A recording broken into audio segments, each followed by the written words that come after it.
A footpath for those who seek fellowship with the wilderness. That is a popular saying dedicated to the Appalachian Trail, a continuous path that runs 2,200 miles and goes from Georgia to Maine. Since its completion in 1937, there have been millions that have stepped foot on the trail, but in recent years, the Appalachian Trail has undoubtedly seen an increase in visitors. Some would say it's becoming overcrowded and overrun with hikers there for a section, day, or through hiking. With this increase comes a list of challenges such as negative environmental impacts, degrading trail conditions, sanitation issues, trail widening, unwanted animal behavior, full shelters and camping areas, and much, much more. My name is Tara, otherwise known as Candy Mama, and in today's video, I'm going to talk about the reality and the rise of popularity on the Appalachian Trail, or the Appalachian Trail becoming popular. I'm going to talk about the impact that has on the environment and solutions that are being proposed and what we can do as a community to help with the overcrowding issue. Before going into the video, I did want to preface and say that this is such a nuanced topic. I am attempting to analyze on a broad scale using a short video format. So I encourage y'all to comment below if I left something out or if you have any thoughts you want to share. Unfortunately, this issue of overcrowding on the Appalachian Trail is polarizing in Appalachian Trail groups, so please be respectful in the comments. Since a number of thru hikers are easier to track and quantify, I'm going to be using them as a sample size in order to analyze the rising numbers of overall hikers on the Appalachian Trail. If we look at the numbers, thru hiking the Appalachian Trail has seen a couple of spikes since its completion. The most significant growth has been seen in the 1990s, the 2000s, but most notably in the years following 2015. In 2017, 3,839 hikers set out from Georgia alone, a 14% increase over 2016 and about 40% more than 2015. I have found a couple reasons why in the years following 2015 there was a large spike in the amount of thru hikers. The movie A Walk in the Woods came out in 2015, educating and entertaining people about the AT. In 1998, when the book originally came out, there was a 60% increase in people using the trail, so I can only imagine how the movie was received and the impact it had on the public in 2015. The book Grandma Gatewood's Walk, the inspiring story of the woman who saved the Appalachian Trail, came out in 2014. A fastest known time attempt by famous ultra runner Scott Jurek was completed in 2015. This FKT was well documented and followed by many. Social media such as Facebook, Instagram, and YouTube saw real-time documentation of thru hikers on the trail. Just to name two of the more well-known here on YouTube are Darwin on the Trail. He completed his thru hike in 2016. Homemade Wanderlust, she thru hiked in 2015 and documented her entire journey. Since then, there have been thousands of channels, just like mine, dedicated to the Appalachian Trail. As we've seen, there are years where there is a drastic spike in the amount of thru hikers out on the trail, but overall, it seems that there is more of like a steady increase year to year to year consistently. According to the ATC, the number of northbound thru hikers does increase by 10% each year since 2010. Now, if we zoom out from our sample size of thru hikers, which makes up a very small amount of hikers actually on the trail, it's kind of overwhelming to realize, there's day hikers, section hikers, trail runners out there, and ATC actually estimates there's about 3 million people that step foot on the trail each year. That is a lot of people on the trail. There are definitely some sections that are more overcrowded than others, such as Georgia, the Smokies, the Triple Crown in Virginia, Shenandoah National Park, and the Whites, and many, many others. There are other sections that don't see as many visitors because of thru hikers who quit further south, or it not being suitable for a section hike, or not very easily accessible for a day hike. Overcrowding on the Appalachian Trail, I can confidently say, is an issue. I did, however, gauge public opinion on the matter with experts, those who have been involved with the AT for many years, and current thru hikers. Current thru hikers affirm that yes, it is crowded, but not unmanageable, except for a couple instances at shelters and campsites. The bubble is congested for the first 200 miles, especially when going through the Smokies. After that, it breaks up and solitude isn't hard to find. Experts weren't so much focused on the numbers of those at shelters or hostels, but rather the environmental impacts from crowds around shelters and stealth spots. But everyone did agree that the overcrowding on the AT is present and can at times be overwhelming in many ways.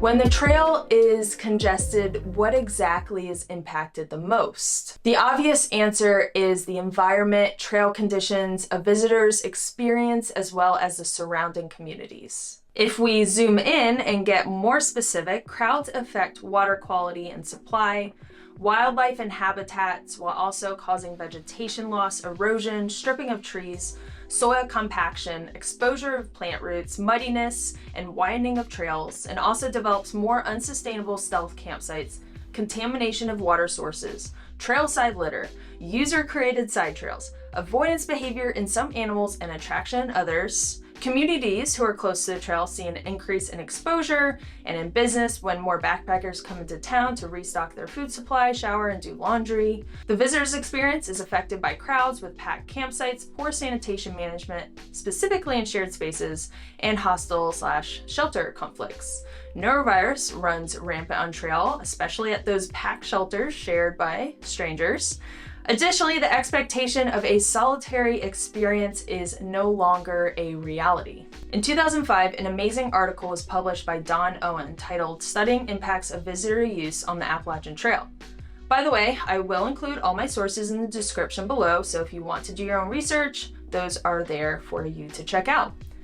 Since this was published in 2005, there has been an increase, a significant increase in use on the AT, so I can only imagine how different these results would be today. Nevertheless, the points brought up in this article are interesting to ponder, especially living in 2023. Don Owen analyzed field-based condition assessments and studies in order to write this article.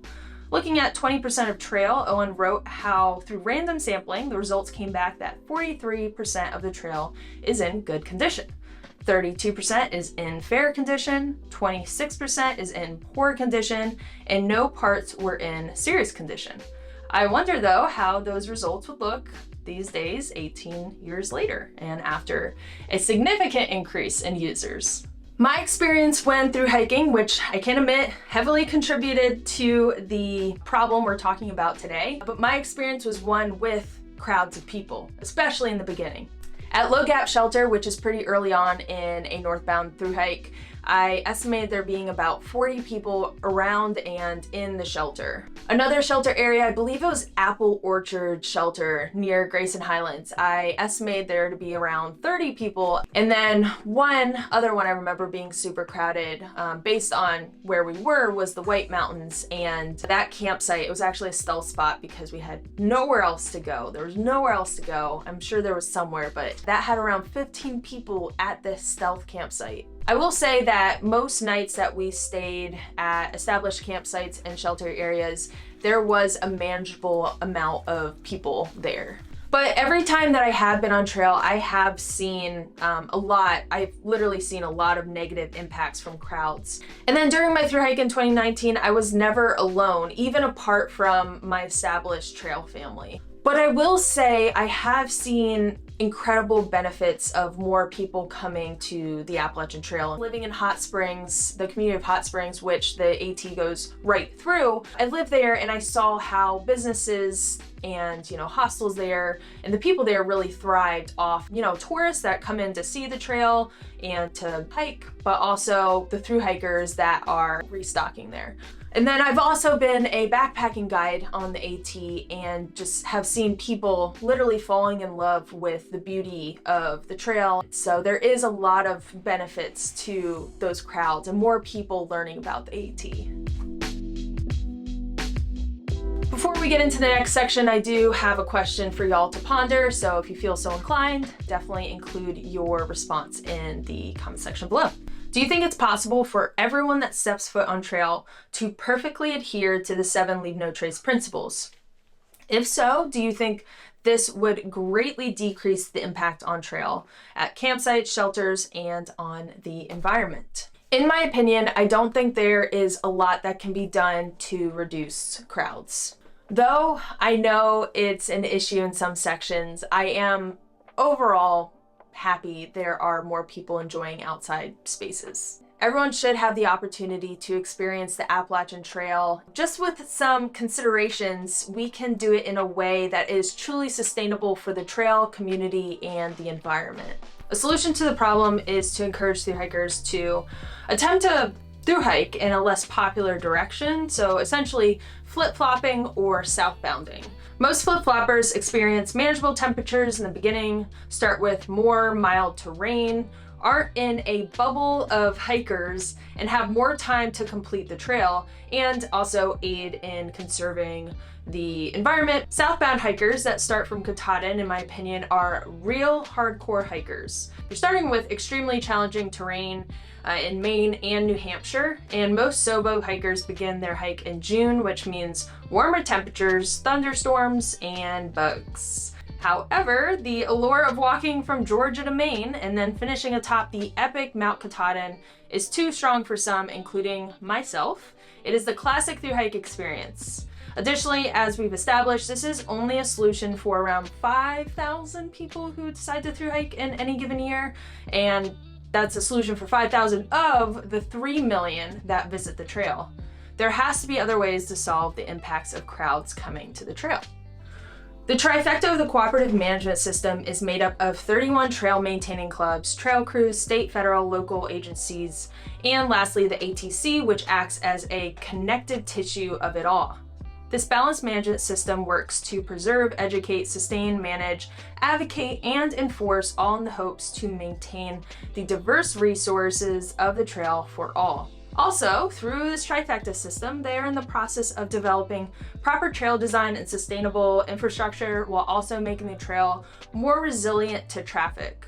When I was backpacking the Georgia section this year, I saw that the maintaining groups were in the process of increasing the size and number of overnight sites around the shelter areas. Some say when you develop more amenities to cater to the growing number of hikers, that you are essentially welcoming and encouraging even more to come out.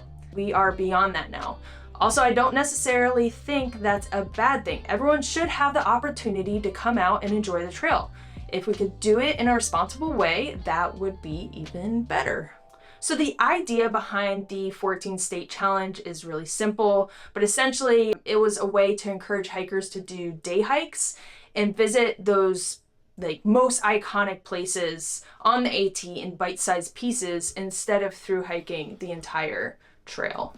The ATC has increased the number of ridgerunners and caretakers in response to the crowding occurring in some areas. According to the Appalachian Trail Conservancy, the primary role of a ridgerunner is to educate hikers about leave no trace principles, which are essential for protecting the trail and the AT experience. Ridgerunners are trained experts in these principles and the management concerns for their section of trail. Oftentimes, ridgerunners and caretakers will also do trail upkeep, pack out any trash they find, and do privy maintenance. Gross. Mostly they act as a voice for the trail through face-to-face interactions. The worst impact the trail sees is through inexperienced hikers, so that's why there's a huge push for ridgerunners to speak with these visitors before they even step foot on trail. An outside article in 2018 called Fixing the Appalachian Trail Overcrowding Crisis by Jonathan Oliver documented the success the Georgia ridgerunners had, saying, last year, ridgerunners in Georgia interacted with more than 10,000 people. They also dismantled 245 fire rings and packed out 486 pounds of trash. This was in 2018, guys. That's crazy. The voluntary thru hiker registration was introduced around 2014 to 2015, I believe. But this was introduced in order to encourage potential thru hikers to disperse start dates. This program, it shows you you a graph and it shows you who's already registered, and I'll put a graph up on the screen. But this allows thru hikers to self-regulate and actively see when would be a less impactful time to begin their hike. Reducing the number of those starting at Springer in any single day will have a great positive impact to the health of the trail. The graph on the screen shows this year's thru hikers that registered. The red line shows when all the campsites are full, and finding a campsite that abides by Leave No Trace will be difficult to find after this point. So when looking at a time to thru hike, try to find a day that doesn't go over that red line. Every year, different agencies put in place new recommendations and requirements with the goal of preserving the trail and lowering the impact hikers have on the natural space, the environment, wildlife. A new one from April of 2023 from the National Forest Service, basically saying from Georgia to the Shenandoah National Park, you need to properly store your food while you sleep. This means, it doesn't only mean, I've seen this on Facebook, people saying you need a bear can now, but that's not true. What it says is essentially you will need to utilize bear cans, lockers, cables, or implement a proper bear hang. And I know a lot of people already do that, so it's not that big of a deal if you're already bear hanging. What it's saying is you cannot store your food in shelters or in your tent overnight. That's what it's saying. It's not saying everyone needs to carry a bear can from, Springer to Shenandoah. It's just saying, please store your food properly. Thank you. This is common sense and should have been happening, in my opinion, a long time ago. If you're watching this video, you are probably someone who enjoys the Appalachian Trail and also knows the importance of preserving these natural spaces. So in this next section, I'm going to be talking about what we can do as a community who hikes on the trail, what we can do to help this impact and this overcrowding issue. A friend of mine who is pretty experienced with Leave No Trace and has served on many trail crews and maintaining the AT, he told me that, quote, I ran into so many people on the trail who had spent countless hours researching how to reduce their body's impact from their gear, so essentially being ultra light, but no time figuring out how to be a steward / reduce their impact on the trail, end quote. We do spend so much time figuring out how, our hike can be optimized and how we can feel good out there, but we rarely, including myself, rarely think about our impact on the trail beyond a cursory inspection. By simply spending time researching how you can reduce your personal impact on trail, learning the 7 Leave No Trace principles, and also thinking of the future generations or the next user on trail, that's going to greatly aid in the health of the trail. Keep in mind that your actions, good or bad, will be repeated by other hikers. Try to be one less person contributing to the problem and be aware of your actions. As someone who enjoys the trail, you can give back by donating to groups who maintain it or even joining them for a day of maintaining. As a section or a day hiker, you can use the heat map or the AT registration to see where the thru hiking bubble is and visit a less populated area on trail. Personally, I can admit I have made mistakes and I have not been very educated on what Leave No Trace looks like and how to reduce my personal impact. But I am trying to learn and I am trying to be better for every time that I go back out there. We've determined that the AT is definitely overcrowded. Does that mean there's a conga line of hikers moving centipede style down the trail? Does that mean that every possible campsite or shelter area is brimming with tents? Yes and no. You might see the bubble depending on the section and time of year you are hiking.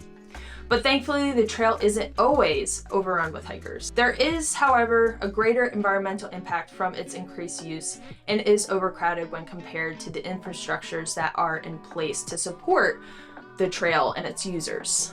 As we've established, I do think it's good that more people are enjoying the trail, as long as it's not compromising the wildlife and the environment. I believe the worms aren't going back in the can, and the more people that learn about the trail, that will bring others. The ATC managing clubs, trail crews, Ridgerunners are all welcome and encouraging of the growing numbers in crowds on the AT. They're just actively trying to alleviate this impact. As those who enjoy the trail, we should try to be good advocates and good stewards of the AT. Thank you so much for watching, guys. This topic was honestly very overwhelming, and I haven't made a video quite like this in a long time. So thank you for watching it all the way through. It did take me a little longer to produce this, and I appreciate you guys for watching. If you did enjoy this video, please give it a thumbs up. And if you watched to the very end, please comment an emoji that best depicts your profession. Commenting this emoji will let me know that you watched all the way to the very end, and I will say hello in the comments. That is all for right now, guys. I am tired. This was a long video to make. So again, thank you so much for watching, and I hope to see you guys in the next video. Bye, happy hiking.